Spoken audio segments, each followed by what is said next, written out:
This presentation is about design of chute spillway. Previously we have seen the hydrologic, hydraulic and structural design of straight drop spillway and drop inlet spillway. Now we will see the design of chute spillway. Chute spillways are constructed at the gully head to convey the discharge from upstream area of gully into the gully through a concrete or masonry upper channel. Below are the some points regarding the adaptability of chute spillway, that means places at which the chute spillways are desirable to construct. First is the drop height, that suppose they are preferred than the drop spillways, particularly when drop height exceeds the economic limit of drop structure. That means above this certain height other spillways are uneconomical to construct, so at that places chute spillways are constructed. Another thing regarding the runoff volume, so when large runoff volume is to be handled at that places chute spillways are constructed. Another thing, the chute spillways are used at gully head for disposing the runoff from upstream land to the gully very safely without making or without possibility for the erosion when the large amount of water from higher elevation is disposing from upstream land to the gully.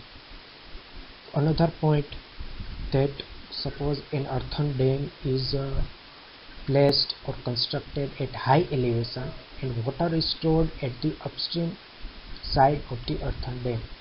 Now suppose if we want to use that stored water at the place which is at a little bit away and little bit greater drop, at that places to convey this stored water we are constructing the chute spillway.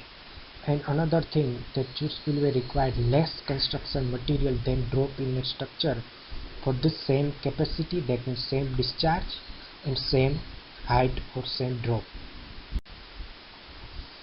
But some disadvantage of chute spillways are, as compared to drop inlet spillway, they are more susceptible to get failure due to overturning, settling and sometimes undermining also, which is caused by rodent.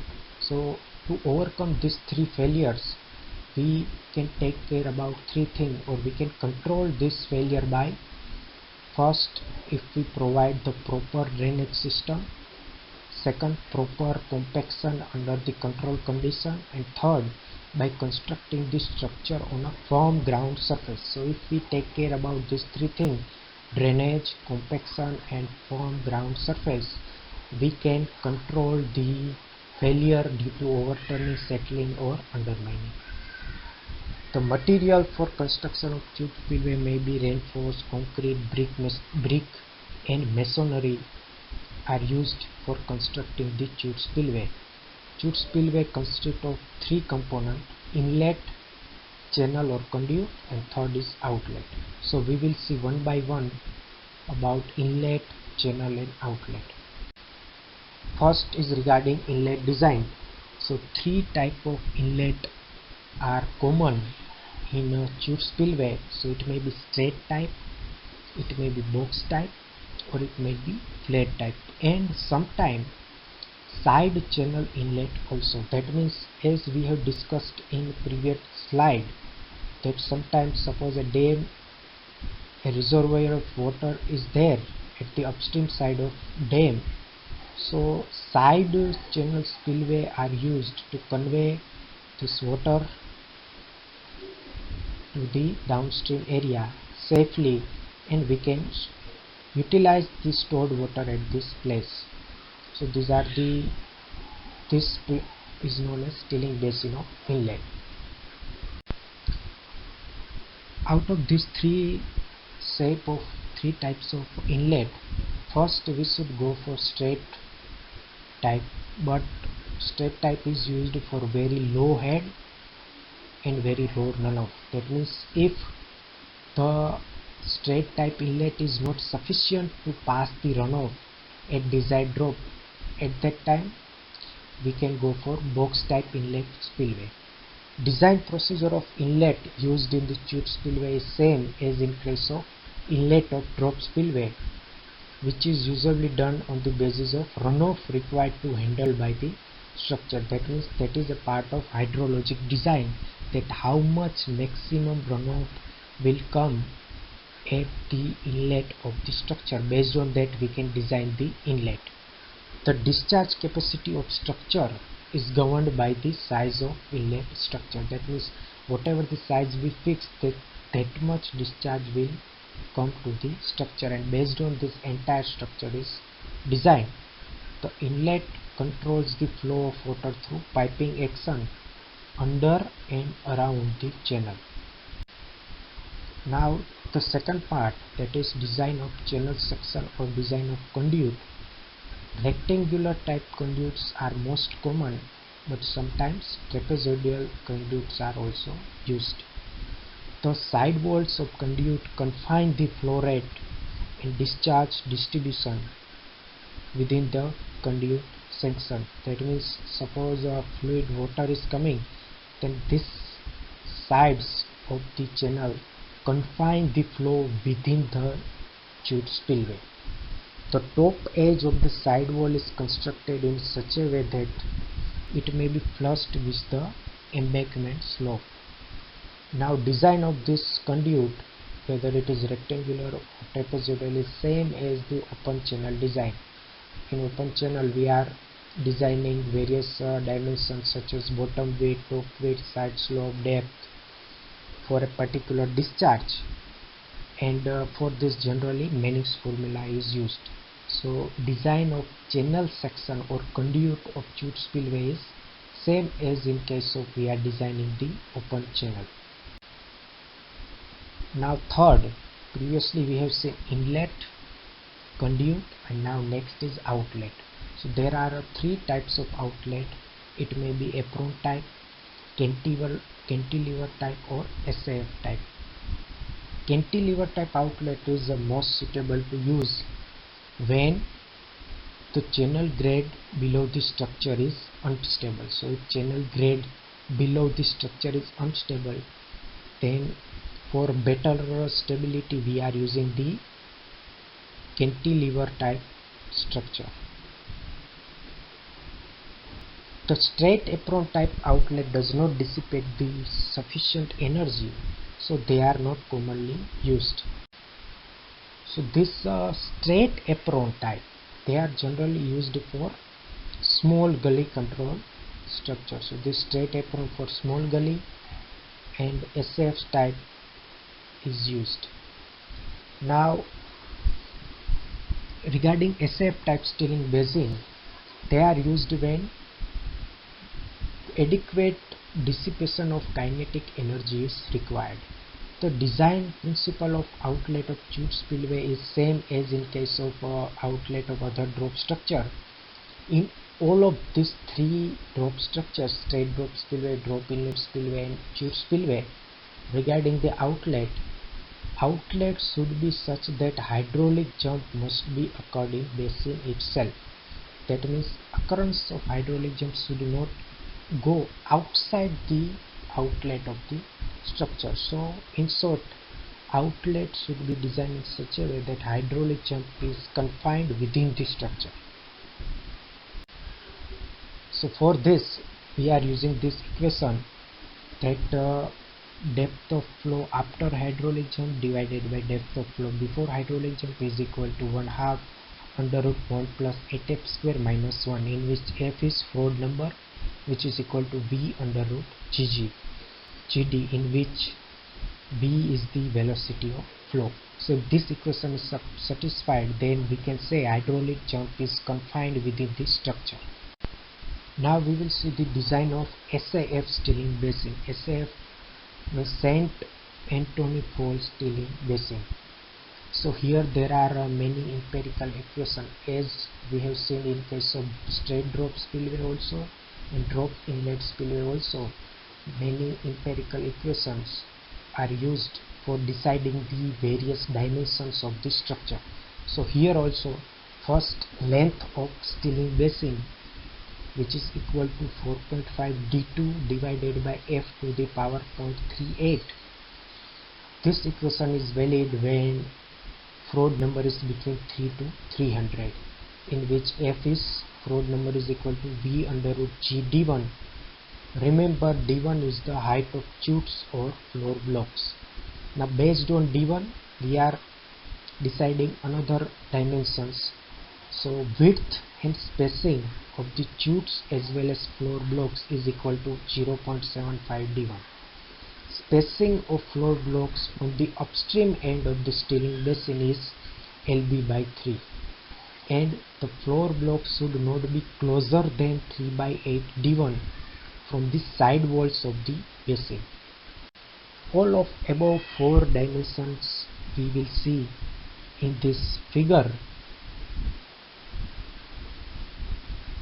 So first we have seen LB, that means length of stilling basin.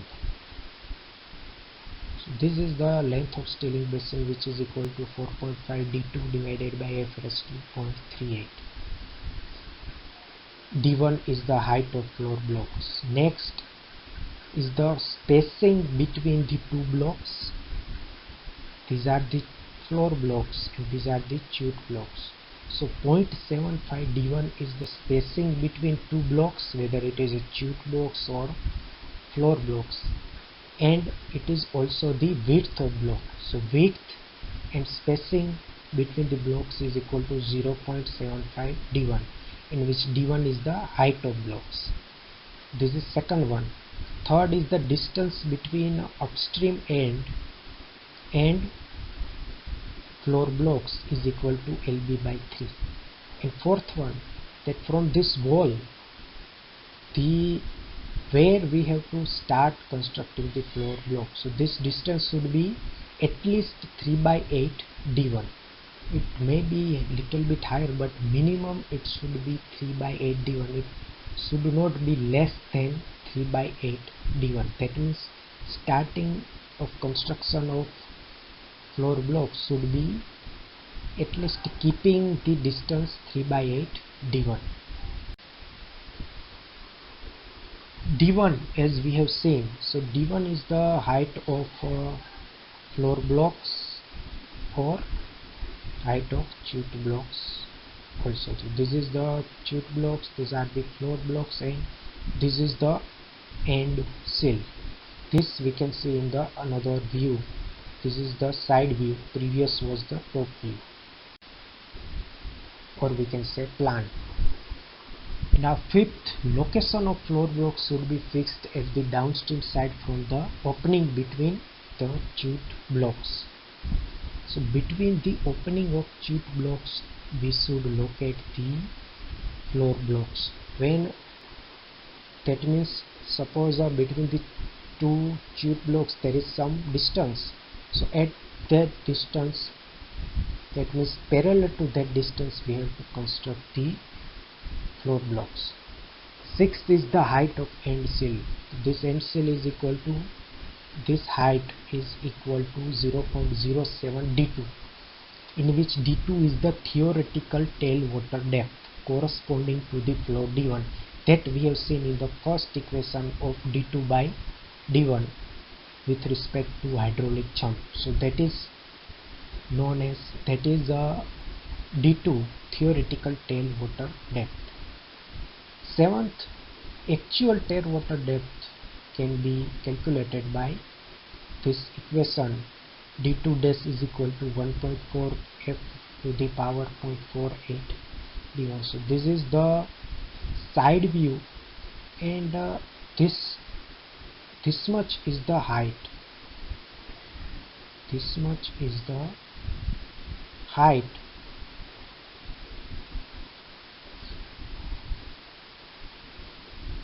This much is the height, which is known as actual depth of tailwater above this stilling basin, 1.4 F to the power 0.45 D1. Next, number 8. So it is the regarding height of sidewall above the maximum tailwater depth.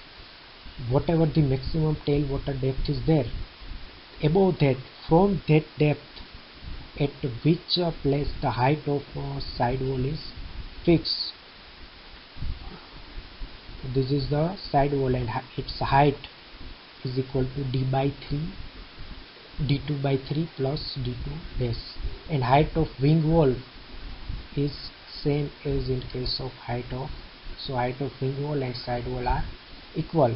The top, number 10, the top of wing wall should be inclined at 1 to 1 slope. That means slope of this wing wall should be 1 horizontal, 1 vertical.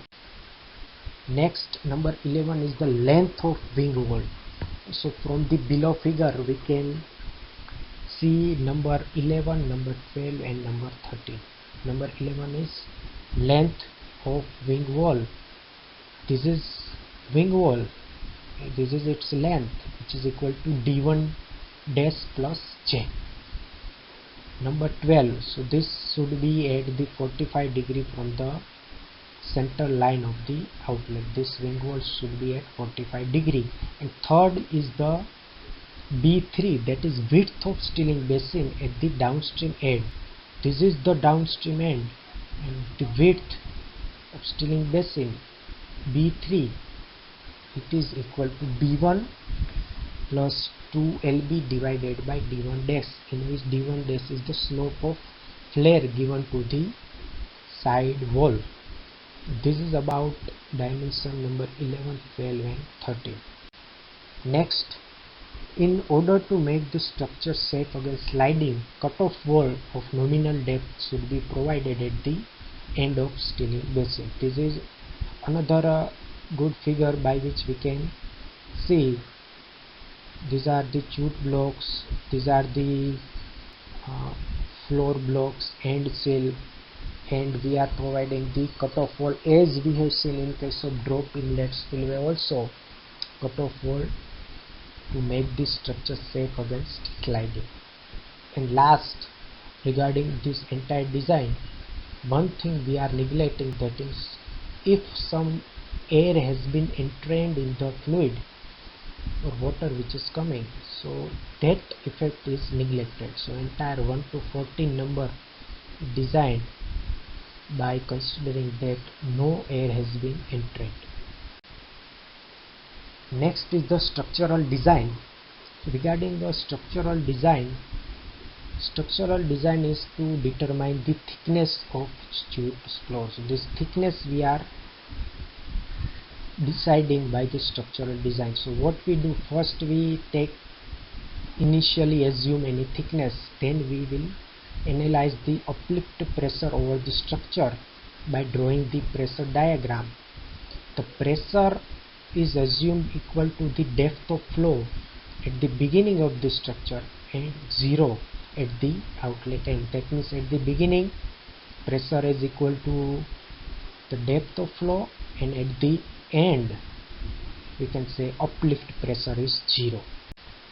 So what we do, pressure diagram we are constructing. So we are dividing the entire chute spillway in different parts, 1, 2, 3, 4 like that, and we are calculating two things for each part. One is the weight W, that is delta W is the weight of structure. Another delta U, that is uplift pressure. And we can say this structure is safe or it is stable when for all of these sections delta W, that means weight of the structure, is greater than delta U, that means upstream pressure. If we found that delta W is less than delta U, weight is less as compared to uplift pressure, then what we have to do, we have to increase the thickness of the chute spillway. This thickness we have to increase, and again we have to analyze and increase up to the point where delta W is greater than delta U for entire structure. And last is the check against piping. As in case of drop inlet spillway, here also piping type failure is very common as compared to drop inlet spillway, and we can check the piping failure by providing the cutoff walls Apart from above, there should be made an additional arrangement for control piping by providing the layer of coarse sand below the structure, as it facilitates the drainage through the structure. That means for checking against the piping failure, two things we can do. One, we can provide the cutoff wall, and second, we can place the layer of coarse sand below the structure, so drainage will be there and our structure will be safe against the piping. So this was all about the design of chute spillway.